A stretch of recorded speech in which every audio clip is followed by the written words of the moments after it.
prophecy of the Drylands is nigh, ladies and gentlemen. The forgotten god Kudamat, who resides in Godfell Mountain, could be free at any moment. Everyone here does understand the influence that the Essentia has on their weak and feeble minds. If we are not careful and those soul shards are found, Kudamat will get free. The Colossi that they create from every soul shard that is found, because the people out there, they won't do anything to stop it. Nope. They want the soul shards to be found. They want to cultivate the minerals that Essentia brings and fund their mining projects and just collect all the gold and the wealth for themselves. Greedy. We have to let the people know that this is the apocalypse. It is coming. If we don't do something soon, the entire Drylands will be consumed by destruction and chaos. You've all seen the destruction these Colossi wrought. Entire outposts gone, decimated. I like things that explode. I built that post. It's gone. It's gone. Destroyed. That's okay. That was part of it. I am sorry, I dropped my gun. He's all very, yes, I too hate Kudamat. Yes, this is bad. Here. He's new, but we love him. I like the way you talk. Yeah, brother. Yes, yeah, I am happy to be here. There, we gotta find a way to be able to get the word out there. If we don't stop these soul shards being consumed, the entire Drylands is at jeopardy. Who amongst you will find someone who will step up and lead the charge? Who amongst you will find the heroes that this town needs and many other outposts need to defend against the Colossi, to make sure that Kudamat never leaves? We need to spread the word. We need to spread the word now. Your band of bounty hunters, as you've watched the sermon before, the morning of, before you made your way towards the first step of a contract that your bounty hunting party has obtained from Baron Ryder Gestury, a rather wealthy individual. It's massive bullfrog that is humongous and round, very wealthy, has kind of gained a lot of wealth through mining operations of Essentia, and owns many operations throughout the Drylands and various outposts. Put up a bit of a help wanted ad to be able to grab a certain item that he has been seeking, a map that was rumored to be within this mining district a few clicks west of Willem's Gulch, that you are currently just about the precipice of entering. Now, I know that damn Toad told us what to do. I'm tired of toads having all the money. Okay, us frogs are a lot better. My name is Mistletoe. Y'all can call me Misty. I'm a 5'4", 5'5" on a good day frog. I walk around with leather brown chaps. I got myself a nice rifle here and a cutlass. I call her my little lass. And Ribbit. She's your friendly neighborhood ranger. She loves hunting. She has a little companion of hers. His name is Snack. It's a dragonfly that kind of hovers around her all the time, helps her out. Now, Snack and I, we get along, and you might be wondering why, because you would think someone like me would be eating a snack like that. But the thing is, it's so cute. Look at her. She's cute, isn't she? Look at her. Look, just buzzing up in there. She's just cuddling up in your mustache. She likes it in there. Yeah, okay. Takes care of them skeeters. My character, human, brawler, juggernaut, Buck Shaw. Yeah. Amazing. What did you say? Butt? Buck. Butt. Built like Got a it. juggernaut. I'm not real good at much. But fighting, I don't like shooting people, but I will. Hi, my name is Rail. Oh, she smells good. And I'm a lowborn, but I like to get around by robbing people. I'm a gambler, a gambling addict. Anything I can get my hands on, I like to do it. And stash it somewhere where I don't want it. Oh my God. I carry a shotgun. And I put the fun with the shotgun. You notice mine bends to the side so I can curve the bullet.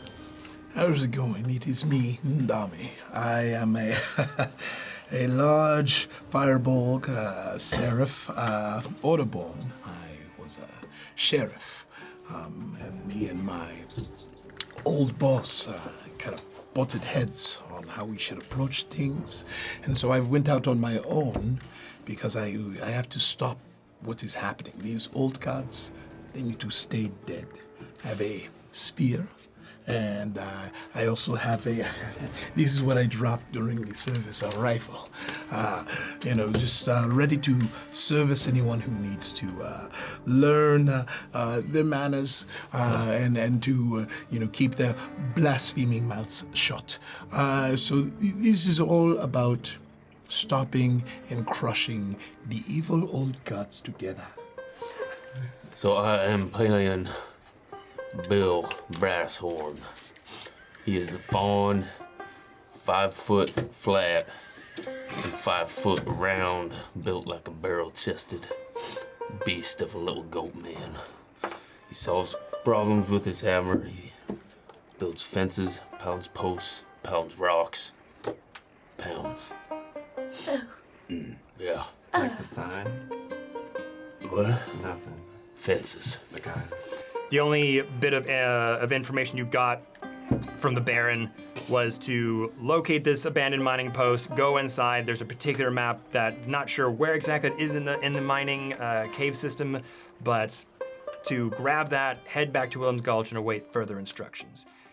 Getting up to the entrance of the mine, there's a bit of cold wind coming out of it. That's a good juxtaposition to the hot-ass air that you're all currently in right now. As bead of sweat's dripping from the brow, sand picking up and getting in all the nether regions and all over the place. Right at the entrance of the mine, do you want to just go in? You've been pretty quiet so far. Do you want to look for anything, or just head on inside? I love a big open space. Why don't we just go right on in? Can I check for traps? Yeah, I was gonna say, can we tell Yeah. if people have been I've been known to set a trap or two. But aren't traps fun? So you can make an instinct roll with your 2d12 to perceive. So you can roll a 2d12, add your instinct modifier, and let me know if you rolled with hope or fear. 10, Oh, 10. amazing. So yes, matching numbers is a critical success in Daggerheart as well. So it could be 2 1s, 2 2s, 2 5s, 2 8s, anything like that. Yeah, So that's crit. 12. That's already doing really well. 12 and a 5 with hope. I also got a crit too, 11. Oh my god. Make a wish. Yeah, so you both Make gain a hopes as wish. well. Normally you'd like clear stress and a bunch of other things come with getting a crit, but we're just starting here, so these are very good rolls off the bat. Whatever happened here to make this place desolate probably happened within the last 2 months or so. The two of you expertly having like a lot of history with like tracking and knowing kind of like these areas very distinctly. Going to the mining tunnel inside, you notice instantly that there is this crystallized mineral that's coming out of it. Bit sharp directionally too, like sharp ends are coming out from the entrance of the mining tunnel here. And as you go inside, you can see that inside is completely crystallized, like the inside of a gemstone rock. The insides are not stone or sandy at all. There's like this weird dark purple and light pink crystalline coloration that's like looks like something from the deep inside the mountain like blasts through. It's very shiny, yeah. But it's not gold. And where are you in all of this? Oh, I'm following you guys, right behind you guys. Okay, so I think once, Ndami sees like these crystals, just turns around and looks at you and is like, Traka, what do you know about these crystals? Will you lick it? Nobody touched shit. Well, What? I'll surely, I was about to hit it. Oh, I can't. I'll surely give it a lick for sure. And she kind of like stands and just like It's a bad puts her hands idea. on her knees, faces the wall, and goes, blam. Yeah, so as you're kind of going in here, it's a bit dark as you start to get further inside. You're kind of just at the entranceway here, and the light starts to leave a little bit, so it's a little hard to see. You take out your various lanterns here and able to get a better glimpse of what's inside. It definitely looks like whatever caused this eruption of minerals came deeper inside the mines, and you can kind of see that it starts to go in various directions. Why is it so dark? It's all right, buddy. You'll be fine. I just see how shiny it is. Going past it too, the reflection of the crystals start to kind of glow in the light of your lanterns a little bit. You can kind of see that this explosion came from deep within the bowels of the cave system here. There's one area that seems to have erupted a lot sharper than the others, and one that's a bit lesser covered in the minerals and the rocks and seems like a more regular sort of mining tunnel with the rock face and everything. You're looking for the map, trying to track where it is. You can kind of look down and see that through the crystal tunneled way, and you can kind of look down and you see that the trackway or the tunnels go deep down and kind of twist and turn. So wherever this map could be, if there was like some sort of planning sort of center hub where they, had their operations or an office at any time, it might be down that way. Missy's kind of holding her tongue out, like how people test the wind. Mm-hmm. Yeah. Now, I'm pretty sure it might be down that way over there. I can kind of taste it down there, so we should probably head straight down there, you guys. She said. What language is that? She said left. Oh, I know. No, not left now. You're gonna go straight down. Okay. Left. Yeah. She tucks her tongue back in. We're going straight down. There we go. There. All right. There's the Antissa. As you're going further and further down, your lanterns start to reveal various shapes kind of in the shadow as the rock walls start to form various silhouettes. Look back at it a couple times, but you almost feel like you see like a hand kind of coming out from one of the rock walls, and it's crystalline shape covering the appendages of the hand. And as you kind of go further in, you see entire like humanoid shapes, like people like holding their hands out like this, covered in this crystallized shard from the sharp mark kind of indicating that the blast came down further in the mines and like covered them all. And they're all just in various positions as you go down. What a gorgeous way to go. You couldn't taste that. Are they in the crystal, or are they just kind of crystallized corpses? You can make a knowledge. Oh wow, that is a 16 rolled with hope. They're a little cloudy, so they're not complete see-through. They're covered in dust from being there for some time, undisturbed. And you kind of like wipe away a more flat surface of the crystal, and you look inside, and you see this decaying like body inside that looks like it's still rotting, and just like bits of skin sort of falling off, and eyes that are like hollowed out, and like teeth are just barely hanging on, and they're just stuck in these positions. If you can crack open this crystal, I might be able to get us some answers. Pound. Pound. I'm gonna pound it. You're gonna pound it? I'm gonna pound it. Pound the crystal body? I've said not to touch it like that. It's the only exciting thing down here. Oh, baby, you should touch it. Goddamn it. All right. If you want to make an attack roll, you can to smash the crystal body. Hope y'all went to that. church today. Good What Lord. is So you the roll your con? 2d12, add whatever modifiers with your hammer or whatever weapon you want to use. That's a 13 with hope. Hell yeah. Just smash it into a million pieces. You hit it so hard that like a part of the torso just flies off of the legs and kind of falls into the rocky floor below, and from the crystal starts to shatter and fall to the ground, revealing some of the gooey sort of innards of the corpse that was left behind. Is there like a head or face visible? Yeah, so the one that he hit like the top half of the torso, so it's kind of part of the crystallized encased in the face is kind of broken off and parts of it are still inside. Perfect.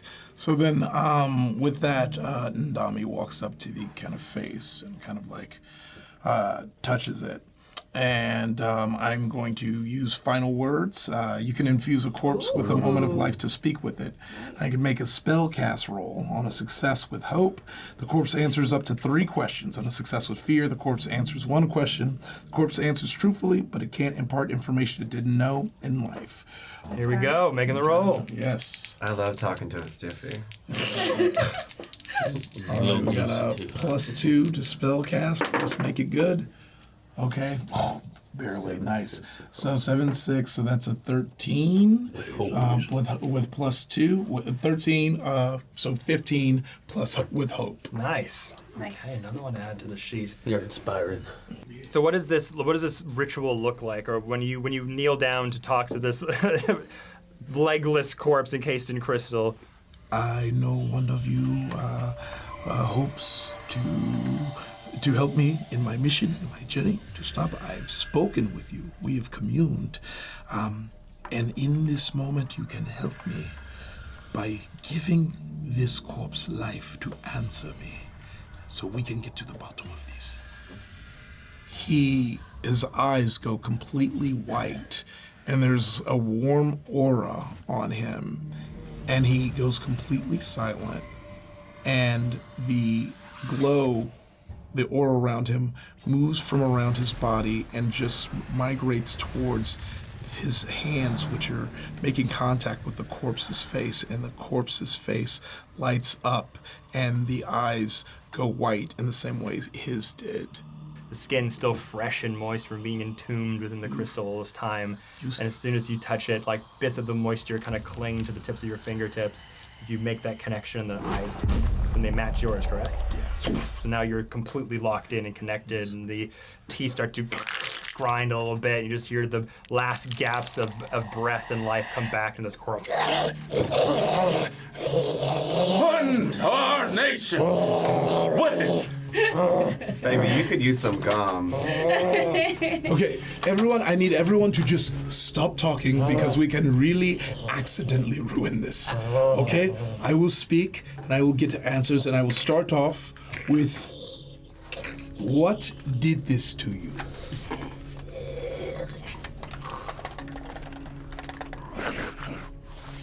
Relic of the forgotten gods. The first stone. Mine too deep. Do you happen to know where the map is?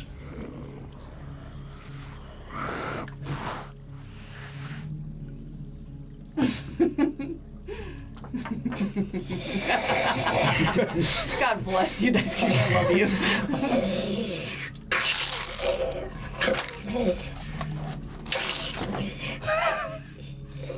So the tunnel you're going down descends further, and if you might have missed it, just over to the right, there's a bunch of rubble that's kind of tumbled together, but you kind of feel little glimpses of wind kind of whistle through it, and it starts to point over towards that direction.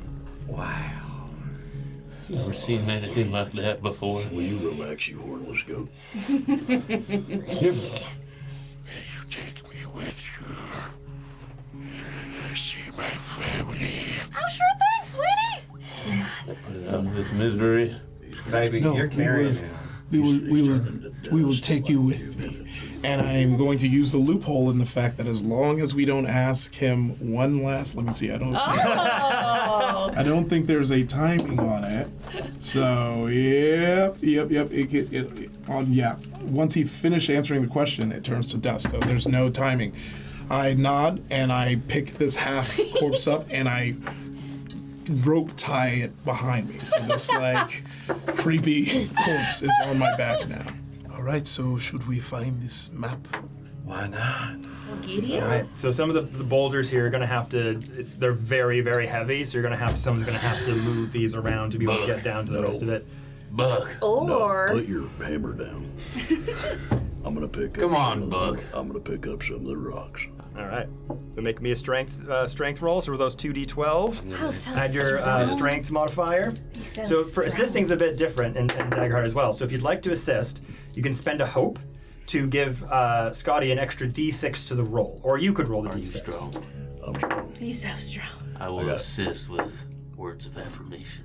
I got 16 with hope. 16 with hope. Man, no one's getting fear. Oh, damn. I got fear once. With your frame, is your character somebody who's like, they're visibly fairly muscular, or is it kind of like something else going on? Mostly shoulders. It's gonna shoulders. Look at that vein. Oh, my I love when you my. can see a vein. Very large.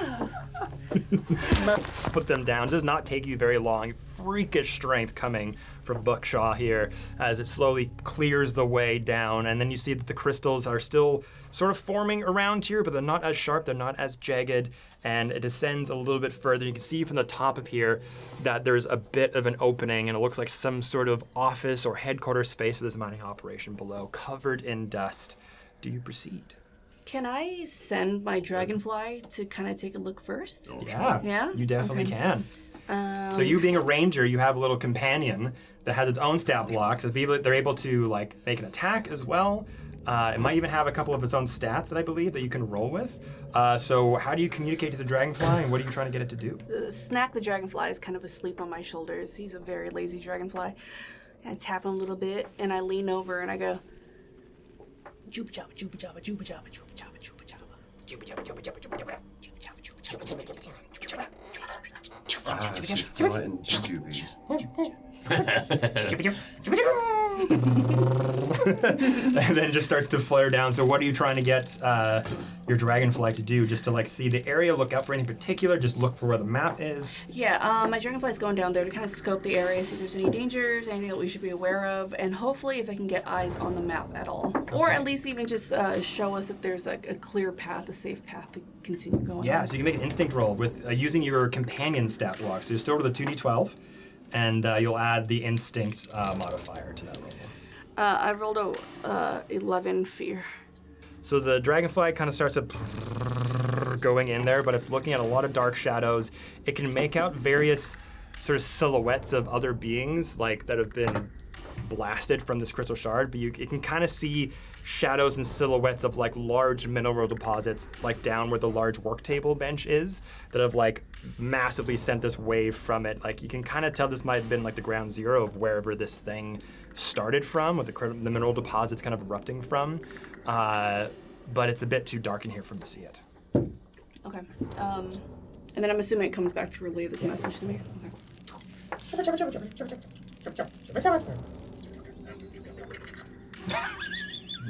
Did you catch that? Strange creature. She says it's dark down there. All right, well, all right. You should have been a lightning bug, sweetheart. I say we go down there, take a lantern or two.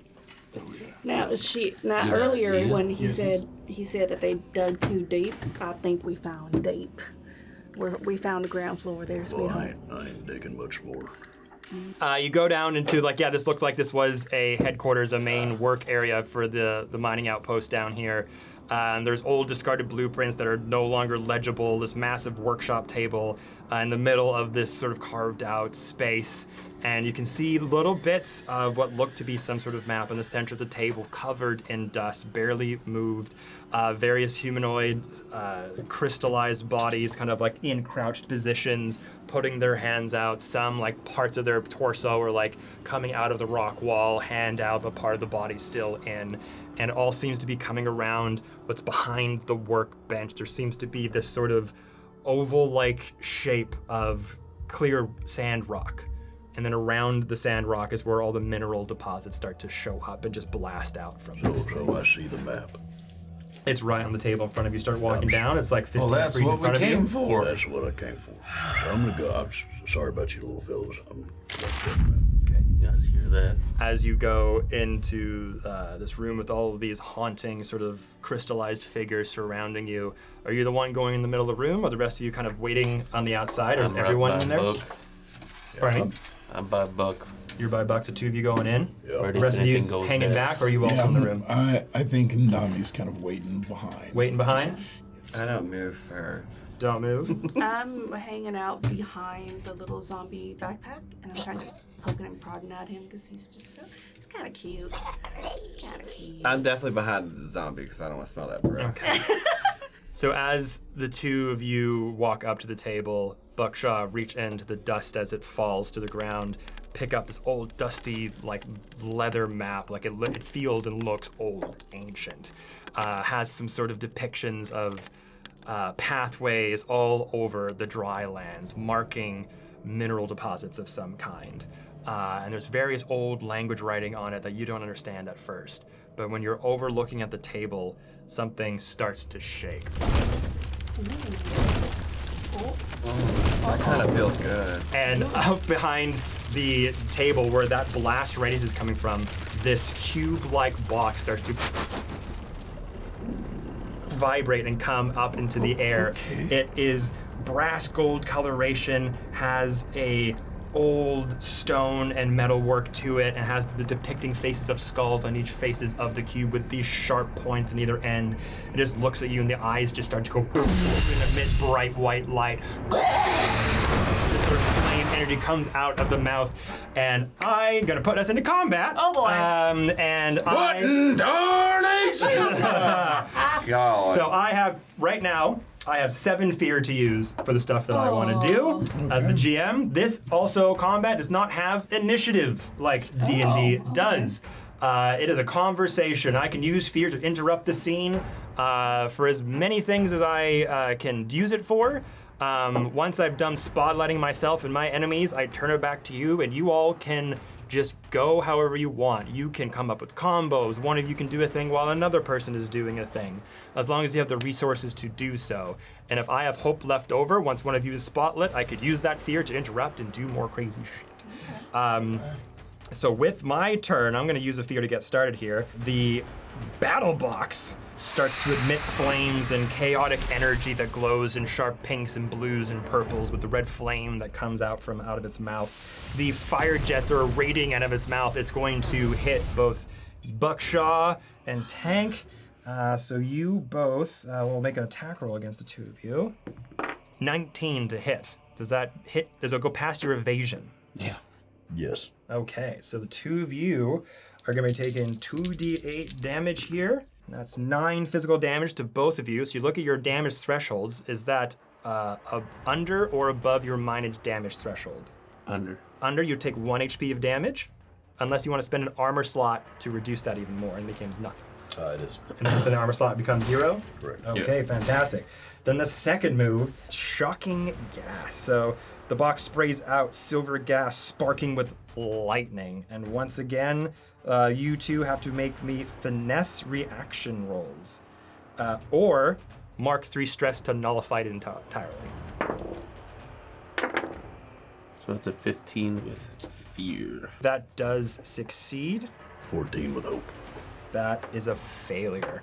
So you're gonna mark 3 stress on your sheet there. So as the box just starts to radiate and spin all over the place, the flames, you're able to dodge and duck behind, but this shocking gas just emits out of all of the exit ports out of the box and just sends shockwaves through your bodies and you seem to hold yourself. This kind of catches you off guard a bit, having been the first person in combat with it. It kind of knocks you on your ass a little bit. A little bead of blood and sweat comes through your brow, and you don't like that. Fuck. Since I got some more fear, I'm gonna use 3 more fear. So let's do, go down to that number there. And the crystalline bodies that are in the room start to violently react to the activation of this old ancient relic and start to break out of the crystalline tombs they were in and start to jet out. Some of the ones out of the wall also start to break free. So I'm gonna activate, let's do, in this Now room. it's a party. Let's say in this room there are about 15 of them. So they start to come out of the rock wall. Some of them were camouflaged into the side and start to break free. You two are the closest, so they're going right after the two of you. Book. It's been fun. Smash. Smash. So that was a 3 to you, so that'll miss. That's a natural 20 to you. Damn. How close am I? Isn't he the You're hero? right up in it. So like they're coming out of the walls, they're coming out from where they were stationary, and they're starting to attack and bite. But it missed you entirely. You had 5 of them come at you, and you're just able to kick them off. The other ones on the wall are taking a bit more time to get at you. But for you, you are still shocked from the gas that set the lightning out like afflicts to your body. You fall down the ground. You're trying to find your hammer and doesn't get it's a little bit too far for you to reach. And these crystallized undead just start to bite your flesh, start to claw at you. I am going to jump in front of that. Okay. As I am his shield. So 10 would come to you. That's 2 damage per zombie. So that would be 20 damage. Not if I mark armor slots. That's correct, because you've got an ability, and you are playing the Brawler class, which is a playtest class that's on the Void Daggerheart website right now. Do you want to read out that feature? When an ally within very close range would take damage, you can mark a stress to stand in the way and make yourself the target of that attack instead. When you take damage from this attack, you can mark any number of armor slots. Correct. So usually you can only make 1 armor slot per turn, but he has a feature that lets him mark tons at once. So you've marked 1 armor already, right? Correct. So how many do you have left? 4. 4. So you're gonna mark, so that would be severe, major, minor if you did 3. Correct. That'd make 1 HP. You're doing that? Correct. Fantastic. Do you want to describe to me how you save your hammer-wielding friend from almost being decimated from all these crystal zombies? And he's about to get hit by these zombies, and I stand in front of him like, God damn it. And I just fucking, I get all but one of them. Knock them all on their ass, and I get one that bites me right on the shoulder. Book. Duck. And I'm gonna make an attack against one, and then do a whirlwind blow. So it Okay, hits so you're going for the horde, creatures. the zombie horde, or the box? Probably the zombies. Fantastic. So you've got 5 at you, 10 at you currently, all falling under They're over each other. These are very close. They're all very. They're close. all within. They're all like right up on top of you, so they're all kind of within your I can range. hit them all. You could. So I'm gonna jump over that desk and I'm gonna try to fucking roundhouse that box. Roundhouse the box. So I spend a hope to do a whirlwind blow and just start knocking as many as I can within very close range. Does 16 with hope hit? It very much does. Yeah. So the damage is 2d12, 17 on the first zombie, and I think it's only half damage to every other one. So with whirlwind not blow. necessarily. So here's how this horde stat block works. They all have 1 HP of damage. For every one that you hit, the splash damage goes to the rest of them. So you just cleared 17 zombies out of like you cleared all. There was like 15 in here. So once you describe to me how these all come, this horde starting to like barrel onto you. How do you clear them off? How do you break them into smithereens? Duck. Buck. He'll just start like twirling around like a top and just start like spinning. And just like clear out all the zombies. Maybe you are able to like push some in front of them as before you do that roundhouse kick, and the crystallized bodies like forming into the goo husks within just start to coalesce them into the ground, into the wall, into the ceiling. It just becomes like a blender of undead body parts all over. Fantastic. And then you want to do a roundhouse kick? I'm gonna jump over the desk and I'm gonna try to grab this box and hold it to the ground. All right, so you're going in for the strikes? All right, unarmed strikes, go for it. 9 with hope.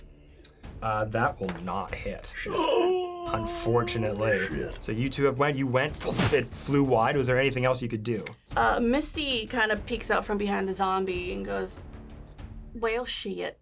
And then she jumps up to the highest, I guess, a ledge that she can find, and positions herself up there and pulls out her rifle. Mm-hmm. And I would like to shoot the box. Shoot the box. Mm-hmm.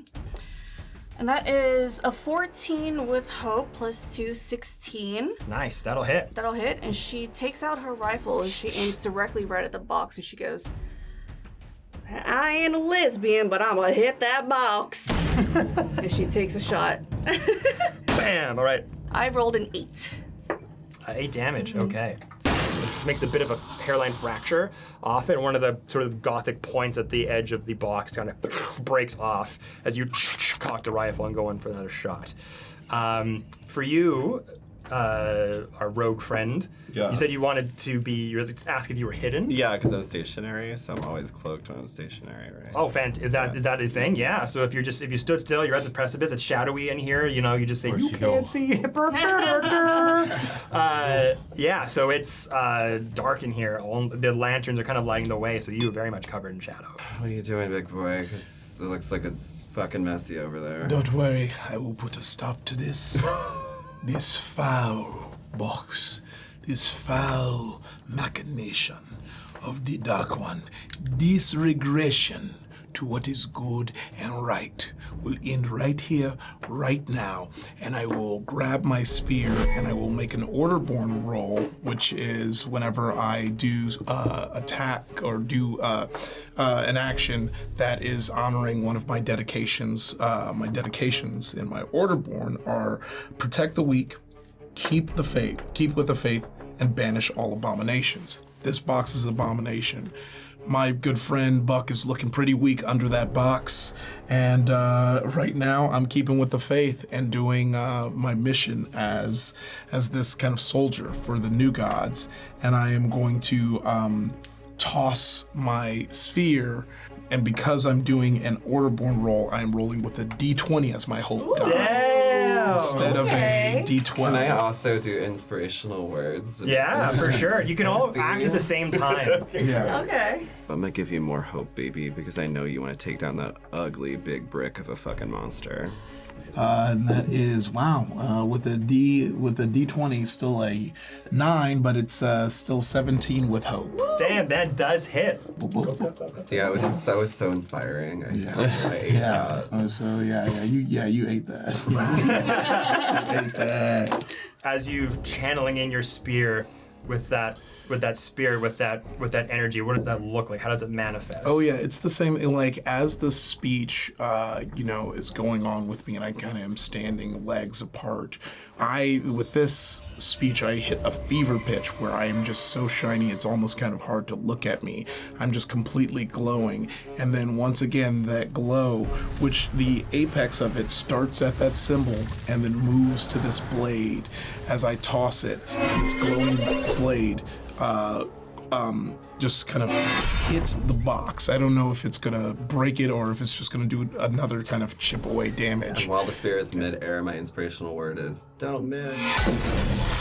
Explodes this thing. You have defeated the ancient relic as it smashes in all directions. Any crystallized zombies that were about to come in just transforms all of the crystal back into the rock walls of which they once were, except now it smells like rotting flesh. Little decayed zombies are just falling down the ground. The one at your side. No! Jorge! You didn't ask that last question. Yeah, I know. That was so worrisome. I was afraid. You're funny. I really fell for that. Great that was fight, really y'all. good, yeah. Y'all did so much. My fucking foot hurts. You found yourselves back in Willem's Gulch here, and having caught up with Baron Ryder Destry, again in his own saloon. That's his own sort of operations, where a lot of those deals happen behind closed doors. Dimly lit. There's a band playing music with violins, banjos, and just knee slapping with jugs and everything. People are having a good time. It's a little bit in the nighttime here. As you've come over, he told you to meet you at the saloon. Destry kind of comes out to you as you kind of open the saloon doors as they wing back and forth. We're like, oh, my faithful companions, you're back. Thank you so very much for the work that you've done. I believe you have something for me. You got something for us? Because we didn't get paid last time. Of course, my bad at first. Half now, half later, of course. Pay them. And a goblin from behind the tavern that's got like this wild mustache that like curls up at either end with like a vest and a little white and cotton shirt just comes with fistfuls of gold, just tosses them all at you. Coins just showering over the place. It's like, all right, and there's plenty more where that came from as we finish up our little deal here. But you guys done such a fine work, and who's got the map? I've got it. Take it out. Hand it to me. Fantastic. Artemis snaps his fingers, and this big, wide, boastful bullfrog with the guy's got the monocle, he's got the brown suit, the three-piece with buttons that are barely hanging out, and his boastful large belly. Misty, how does he keep the monocle on? That's my ex-boyfriend. Don't look at him. He keeps it on. He just squints real hard. His eyebrow bone is real weak. He's real insecure about it. Stayed on the whole time. The whole time. I mean, I asked him to keep it on. For everything. Anyway, I have seen to it that here in Willem's Gulch that you will all have a night out courtesy of the Baron. Whatever you want to do, drinks, entertainment, all on the house, whatever you want. And then you'll meet here at sunrise to complete the rest of your contract. Lovely. Where's the gambling hall? How much whiskey you got? It just kind of looks over with the monocle in hand. So this is where I'm going to pass it off to all of you, actually. I'm going to have you describe to me what your maybe peaceful or debaucherous night out in Willem Gulch was. Maybe you had a few too many drinks. Maybe you just said a prayer and went to bed. Maybe you met someone faithful that night. Do you want to start over here with Tank? We need celebration, relaxing, libations. We earned it. So I think I'll go with whoever wants to the saloon and just enjoy the entertainment. Find our spirits in the bottom of the bottle of spirits. Just the two of you Ice joining up cold for this moonshine. expedition? I'm hanging out in the back of the raw dog where there's a pen, a wooden fence pen in there, and I'm sitting on the Build that fence with a cup of whiskey, a nice cup of whiskey, and I am overseeing the fight club that they have going on over there with all the drunken patrons. Woo! Kick his ass, and I'll show you what this tongue can do, sweetie. She's throws it back and throws a glass behind her back. I bet one of y'all can beat up the Baron if I ask you to, right? Woo! As this is happening, what are you up to? Oh, I'm in my room. I've prayed. Our sweet baby. I've prayed. I was like, and thank you for assisting me in taking. I think actually what I am doing is, I'm not anywhere near anyone. I've carried this person, and because I can't ask him where his wife is, I've just kind of been going door to door, being like, excuse me, are you missing a husband? No, one that was in a mine. Oh, no. Time for half No, he's still missing. This is someone else. And just going door to door trying to reunite him with his family. Who is that? Oh my God!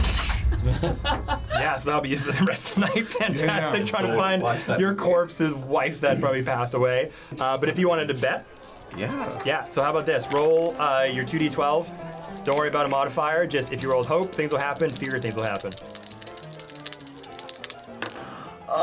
Betting it all. A 6 and a 6. No, That's a crit. No, 6-9. 6-9, I lied. Oh no! Is it a higher number with hope or fear? The fear is 9.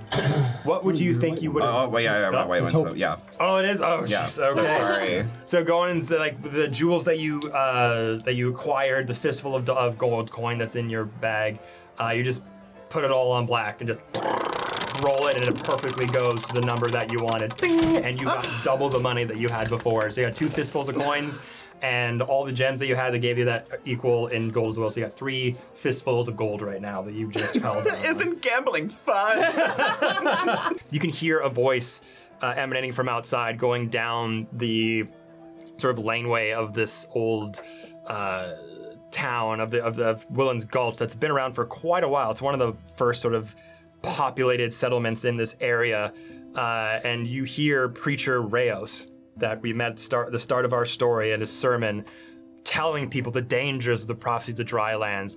And it's him with a few of his congregation, these long white robes that come down with accents of black, and bits of Essentia that have been carved into their bull ties, essentially, wearing kind of this preacher-like high collar adornment. And they're going down the hallway, or the center of town, to be like, "We are doomed, don't you understand? We are doomed. This place, Willem's Gulch, it was founded on the soul shard. You do not understand. This place is marked for death. The Colossi will come for us at any moment." And you can all hear this, and you can also hear this. Is there anything you wanted to react in that moment? Yeah, that's a cult. I don't think we should listen to them. Preachers with fine jewelry. What'd you say? Preachers with fine jewelry. I know, I would love to wear it all, but god damn, they have poor taste. Look at that one. She has fucked up bangs. She hates herself. She shouldn't even fucking be here. You know you can leave, right? If you don't like it, you can go somewhere else. I'm gonna call back like, we already got one of the relics. Shut up. One of the relics? One of the relics? You've seen one of the relics, and he just like runs over to you. What do you mean, you have one in your possession? Here, now? We didn't take it. We killed it. We killed it. How far was this? What? How far was this? Where did you kill the relic? It was in a goddamn hole in the ground. Mine. It's very It dark. exploded, and there was all these crystals everywhere. It was so pretty. Bees too. What's it to you, Pastor? No. They're gonna be coming. You've mocked us all for death, don't you understand? He has his hands on you. He's like, it'll come Take for us. your The hands children of the gods, they will come for us. Kudamat will hear. Don't you touch him. Also, baby, the thing you should be scared of is your damn bangs. It looks so fucking awful. He looks at the two of you with 2 of his congregation like, fine, be that way. If you want to go down to the plains below, have at it. I'm not gonna stay here and watch you desecrate another town with your antics and whatever it is you do for that awful man in there. Sweetheart, you only got 2 feet, so regardless if it's tomorrow or not, you can't get far. You're moving the wrong appendage. Your mouth is doing this when your feet should be doing this. Enough yapping. I feel like at this point, Ndami walks up. Looks and out kind the of. I think he's like made his way down and he kind of breaks through everyone. What are these dangers that you speak of? There are relics nearby that belong to the children of Kudamat. Relics from a time long forgotten when the old forgotten gods still roamed these lands before the new gods came and take them out. Those are like beacons to Kudamat's children. If you tampered with one or destroyed one, you will lead his children here. Everyone in this town will be marked for death and no one will be safe. So what are we to do, Pastor? Is it not our mission to rid the world of these people? Are we running scared? Or are we going to stand up and fight like we are supposed to? If they are coming, that is good. Let them come, because I will be here to stop them. We're on home turf, Kimosabi. And he got Shelly with him. He's on with us too. Hold on. Shelly is the skeleton. I just named it. And now are you saying that you actually believe this man? Well, yes, that's what this is all about. And he kind of touches his like crude symbol, and it's like, I've been sent here to make sure that these old gods do not return. Oh, it's real. Oh, we fucked up. And then he turns and he kind of turns to the passers like, and that is not done by running away. We are charged with warning the people so that they may flee and get safe. We can't stand up to them, but you will do this? You will protect us? I came here to get paid. Vibrations into the ground, massive foot stomps. The ground underneath you starts to splinter. And light blue light starts to emanate out of the dark and black ground. You start to see that the brown and light sort of yellow sand and rock starts to become a blackness as it starts to spread out from the blue light all around, corrupting wherever it is. And then you just see this big, huge, monstrous machination of what looks like only be described as like a bipedal train. Just starts roaming and rampaging as various wooden buildings just explode and splinter in all directions. The pastor you're talking to, one of his followers, just like a piece of wood just centers into his neck and just falls down. That's what you get for yapping. Master, protect yourself, and I'm gonna run towards it. Okay, awesome. Lean over, Misty darling. Reload your rifle. And we're gonna go into combat.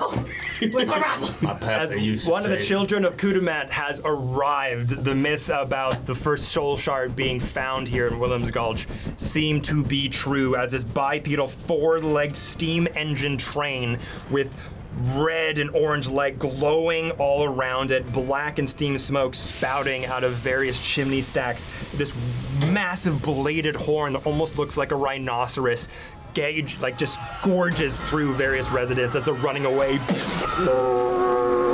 This is the imagery of what you're fighting right here. Cool.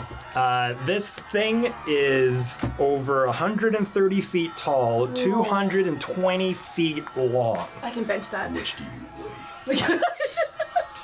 So the apostles. 200 pounds. So if the apostles were the opening act, this must be the My headline. papa used to say, when you're digging a hole, it gets too deep. You just keep digging. Let's go.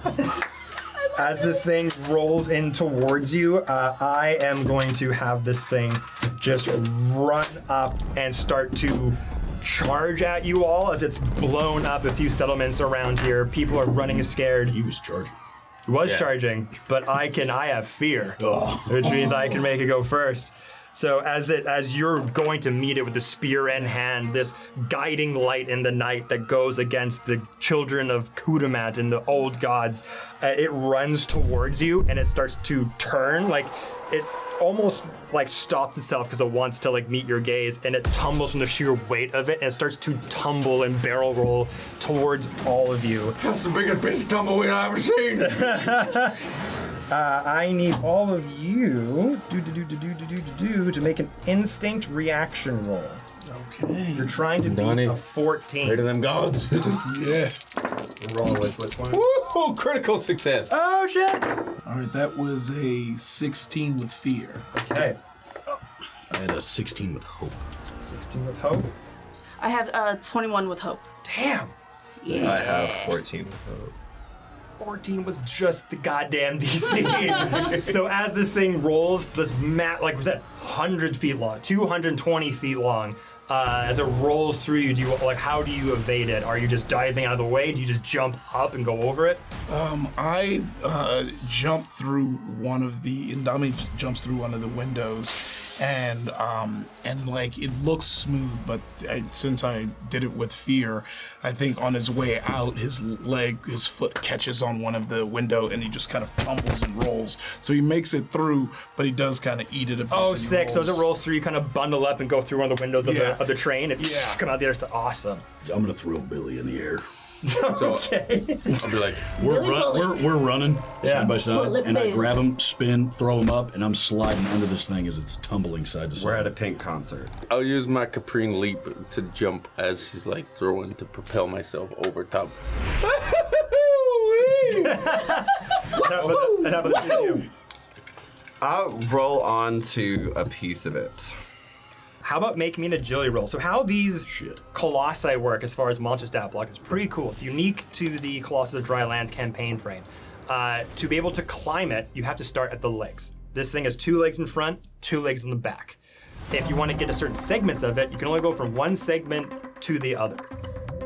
So you can't like go from the first hind leg like to the head. You have to go from the hind leg to like the torso to the head kind of So thing. there's 3 tiers. Yeah. Okay, cool. Yeah, I roll onto the back right leg. Okay, so make me an agility roll. So 2d12. Not great. Not great. We have been drinking. Got a 15 with fear. So that is a success. So you do make it onto one of the legs. Oh, work. You can decide if you want to be on the foreleg or the hind leg. So the 2 legs in front and 2 legs in The back. hind leg. After that, so I use that fear to do that. I'm gonna use another fear as you're heading, you've broken through the windshield, Yeah. gashed the leg, gone through on the ground, and this thing turns around, and it's just this cinematic widescreen shot of you with the spear with this radiant light surging through you, and this dark metal silvered machination with this red and orange glow going through its body, this massive horn just goes. And it's going right for you with the massive horn in front. So let me see here. So I am going to mark a stress to we're gonna make an attack first. That is a 18. Yeah, mine is my evasion's an 8. So Okay. I think that's gonna succeed. Gonna mark a stress, and this will be 3d20 plus 12 physical damage. Jesus. Ooh, nars. And you said I get a mark of stress. No, he does. So I mark a stress to give it like a ton of Okay. Yeah, go for like it. a ton of an extra Yeah. roll. So yeah, this is getting to like the high 30s. With Daggerheart, you can only really go over the severe threshold to take 3 damage with any hit. But I'm gonna stay strong. I'm gonna Okay. let it lock into me, and I'm gonna hold on to these giant horns while it like pushes me back. So here's the thing. Here's what happens. When this massive colossi sends its horn into you, it makes its impact. This blade is long, sharp, and jagged, and is like 20 feet in length. When you have with a spear, you clash, your radiant energy smashes with this god power that's inside of it. This bright orange and red light spreads in all directions as your spear just clashes with it. Your feet lock into the dirt ground, where you're being pushed forward, but like anyone that's watching you, like you're stopping this 120 foot tall, 220 foot long aberration. Like it's having a hard time pushing you back as the god power that you have is fueling you, but that massive gore hits your inside and blood starts pouring down a little bit. You notice that when you stop it, the sheer force of the head hitting you and having any kind of impact that stopped it, you notice some of the metal plates kind of crack from the sheer physics of the thing stopping like an accordion, and you see parts of the steam splint out. This thing isn't roaring, it's steaming, it's high vibration, screeching, but you can feel like metal and metal clank and scratch together. This high-pitched like screeching noise comes from the steam coming out. And you can kind of see at this close range that part of its neck is kind of fucked up right now. Yeah. In this moment. That the sheer force of you stopping it made it and it's kind of off to the side. How's Shelly? How's Shelly? Yeah, she's on the back, right?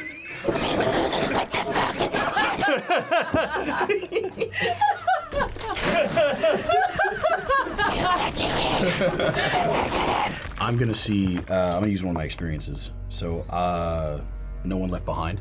It's one of my experiences. I'm gonna see my friend actively pinned and bleeding, and I'm finally going to take out. The gun is out. I'm going to try to rush towards this fucking train while just unloading. Boom, boom, boom, boom. And then I am going to try to. Which segment are you going for? I am going for the other side of the neck. Going for the head area? If it Okay. accordioned, then it's on both sides. So I am going for that weak point while I'm rushing it. So with your revolver, you'll have the one attack, Yeah. and then you have the combo strike. Yes. That for this, I don't care. This is my game. Combo strikes with the revolver, fucking sick. He's a gun monk. So you'll roll to attack with the revolver, so see if it hits. That is a 12 and a 6. 18 plus my experience plus 2 With hope or fear. with hope. That is a hit. That is a 6 and a 2. Plus 3 is 11. So that's 11 so far. So then you can put your combo strike in this. Yes. So you start the river, see if you can beat the dice before it and see how much more damage you can add to the 11. So roll the d4 first. So 3, So 3, so then the d6. See if you can beat a 3 with it. 2. Oh, And I have Brawler Hope. So I'm going to spend 3 hope. So spend 3 hope when you hit an adversary to deal them with a stress and make them temporarily staggered. While they are staggered, all attack rolls that they make are disadvantaged. fuck you. That sucks. I'm all disadvantaged. Correct. Fuck. Okay. Here's what I also want to throw in here. Get Star Spangled Fuck.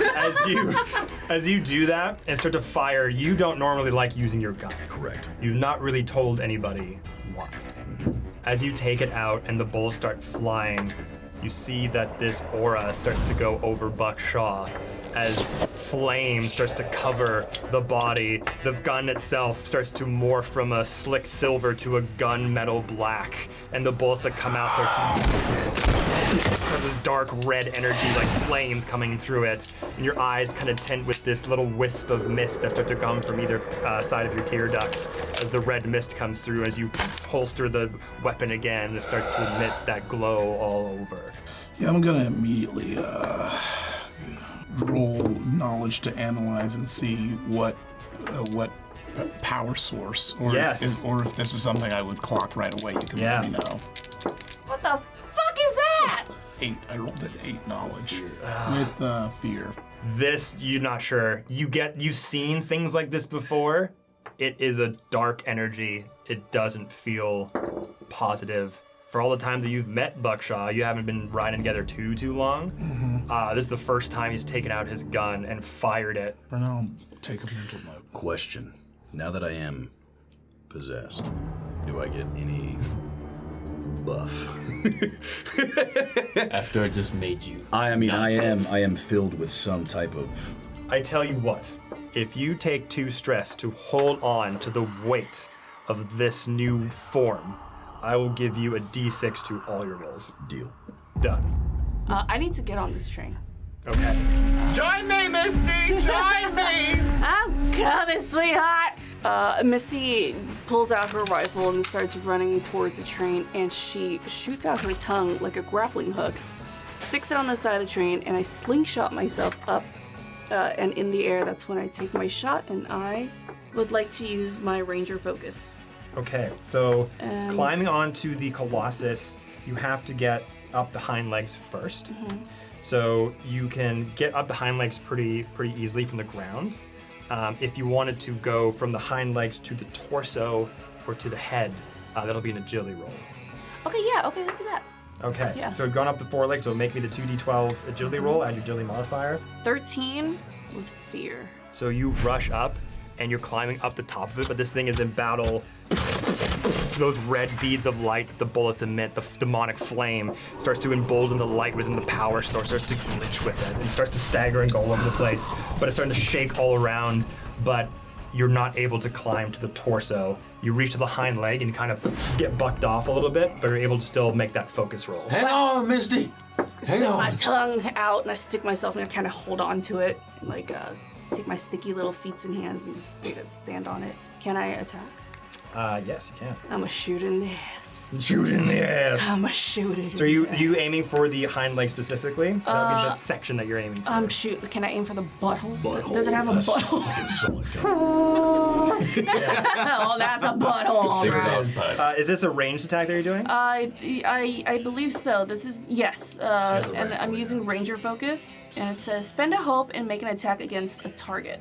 With the head being damaged right now, you can see that the armor slots are like folding onto themselves, trying to cover the wound. It's not quite healed yet. You could make a shot for the head. Okay, I'll aim for the head. Okay. Yeah. Hey. Hey, bud. That's a 6 with hope. Oof, you get the hope, but unfortunately it shoots wide. Anyone else? Can I move up? Yeah, so you're I have on a grappling the hook. Can I use it? forelegs, so you have a grappling hook? Yeah. Fucking fantastic. Cool. So let's say make an agility roll to go from the foreleg up to the torso. The hind leg. Hind leg, yeah. sorry, up to the torso. So you can add with your, if you have a grappling hook, let's say do it with advantage, so you can add d6 to the roll. Cool. 11 with fear, and then with 6. Nice. Nice, so that's enough. So you've gone from the hind leg, got the grappling hook, just hangs onto one of the crippled pieces of metal that's kind of falling off, and you're able to climb yourself up. So now you're in the torso area. Okay. Can I shoot it with the shotgun? Yeah, right now you see it kind of trying to heal, like the metal slots are slowly starting to heal itself. The torso as well also has parts that are kind of exposed at the moment. When the neck got hit, some of the metal work inside the inner, like the railways that are kind of keeping this like rib cage, if you will, inside, like opened up when the neck took the most amount of damage, like some sort of chain reaction. I take my bent, sexy shotgun barrel, and I spit on it, and grease it up, and shove it into one of the holes. I'll let it rip. Okay, go for it. Oh, 14 with hope, yeah. 14 with hope, that is exactly what you needed to hit the torso. Wow. So you can roll damage. 6, Nice. 5, Maybe luck. plus 2, 13. 13, amazing. You're able to make purchase as you shoot your shotgun. The grappling hook, like a rope underneath your arm as you're swinging by. It makes this screeching sound. Pieces of metal fall down to the ground. Bits of like magma and some sort of lava substance fall into the rock and the sand below, sizzling as it makes all of the rock like unbearable to stand on. The steam rising, the heat hitting your face, but you made a purchase and it hit hard, so you took a HP down from that. Okay. May I please use my vicious entangle? The Colossi. Mm-hmm. Does it have a creature size limit on it? Nope. Against a target within far range. Probably a Misty and her never-ending tongue. Okay, so you're gonna have to aim at one of the limbs. Okay. So I'll say for this, you won't be able to restrain 2 of them if you hit, because it's gonna take all your force just to restrain one limb because it's so large. Okay. 14 with hope. That does it. So do we roll the damage? 6. 6, so that'll knock off one there. Steps into the ground as the metalwork hits the rock, and suddenly this vine work of braids just wraps around it. Steam coming from all places. Damn, It's not able to Misty, is move that forward. a French braid? I learned it from a French man. Wow. I'm kind of by the front, and they're attacking the head. So I'm going to go unstoppable. So I'm going to go attack that weak spot Okay. with unstoppable. So you're beating a 15. 12. 12 with hit. fear. 12 hit with fear does not go through. You got your tag team rolls as well that you could try if you have the hope. I'm gonna charge, right?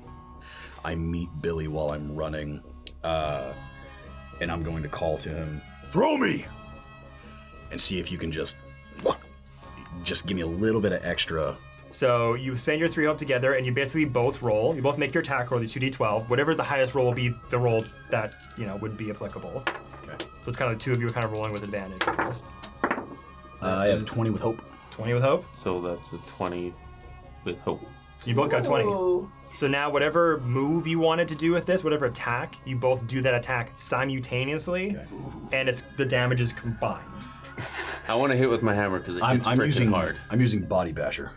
So as you're running at me, I'll do a backwards roll and kick you up Let's into go. the neck, and then I will jump and hit the restrained leg, so it like makes him kneel down further with that attack. So I'll attack the leg that's restrained. Okay, so the leg that was already hit.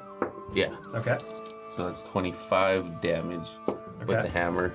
Okay. And then I'll use my ancestry feature to do a drop kick on the legs, because after I can hit, You can hit again after that. Yeah, I can. So with your hammer, you're going in for the leg that's restrained, and Scotty, you're bulleting for the head. Correct. So he's rocked up, and you've thrown Buckshaw at the head, and as you do that, you throw him up, and you have your hammer. You run up to the leg that's restrained, and just shatters into a million pieces. The shrapnel flies in all directions. It falls down. So anyone now, if these attacks don't kill it, you can now fully go up to the head, and you don't have to make agility rolls, because now there's just a straight shot to it that one of them has collapsed. Then you can do your hind leg kick to a different part if you want, because that part's gone. So if you want to hit the other leg, you could, or another part of the body. But we'll go to you and finish yours as well. So the ability Body Basher, on a successful attack using a weapon with a melee range, which my fucking hands, gain a bonus to your damage roll equal to your strength. If you can do over 25 damage, that would go into severe, the head is gone. That was 6, 2, and 3. So not awesome. No, that's only one. It is going to use a fear. Because it is no longer restrained technically, because you blew up the leg that it was restrained to, Okay. is going to barrel roll around. Are you still staggered? Yes. But all of you have to make instinct reaction rolls. 18 with fear. 15 with fear. I rolled Yeah, I'm a a +0 on it. 8 with hope. So you're going to take this damage. Yeah, I'm a 9 with hope. So you'll take this damage. 18 with fear. Or 17 with fear. 40 points of physical damage. Fuck. So that is a 3 HP off of both of your You lives. still up? What's the dude that I bullied on his bangs? Oh, the preacher? Can I use that in tandem with Depth Deceiver to convince him and with my lie that he could take it and he'll live and take the hit from her? Is that possible? What? Oh my god! Okay. I put all my stats into conversations and we're not talking. You know, So I really wish I did. Just gonna gaslight a trying. pastor? Do it. Do it. I fucking bullied him on his bangs. Yeah, I'm gonna give you this. I want you to be able to sound rad.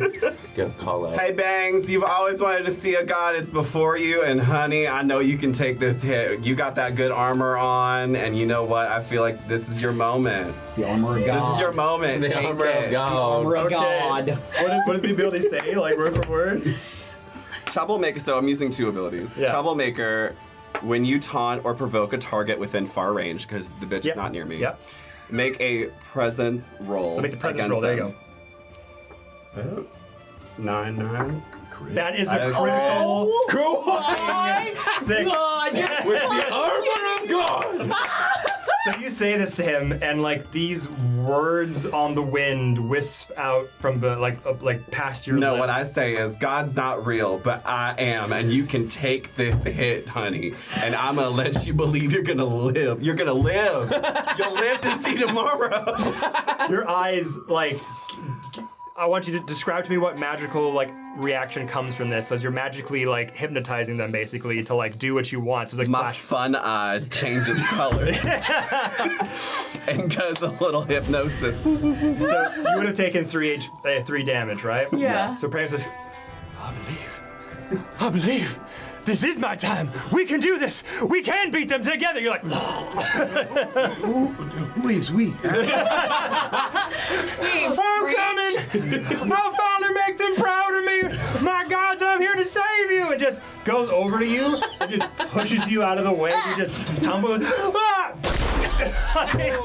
Just bones like a watermelon just getting splattered all over. The vocal cord just like, it's done. Toupee flies off.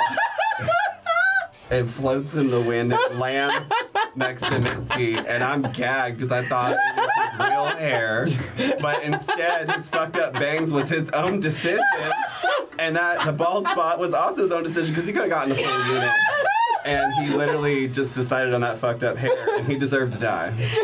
And then she looks over at Rail and goes, I got you, sugar. About to meet that lord of yours. The Colossus rolled over them. It's finishing its last barrel roll. It's gonna take some time to get up. There's one last shot here to try to get that shot into the neck. Who wants to make it?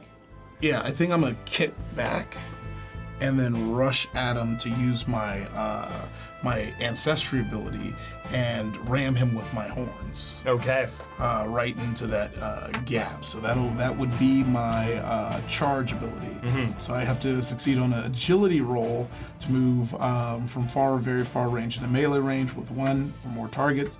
And I can mark a stress to deal 1d12 physical damage to all targets within melee range. So you gotta beat a 15. A 14 plus 0 for agility, but I still have my prayer, which would add 2 to it. Let's go! Oh my god. The ram horns ignite with the radiant energy that you have from the new gods that you pray to, and just like falls on the one side, falls on the other like one punch man shit, as it just eviscerates the colossi. It kind of destroys a lot of the settlements nearby.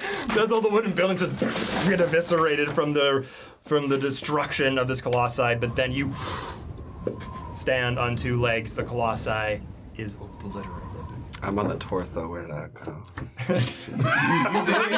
300 feet You did. in the air I'm sure as we're it all goes going. up into the moon, and you just hear you're riding it with your there's a hat. rail-shaped hole in the moon. Yeah, just riding the torso part as it goes up to the moon. It's going, yeah!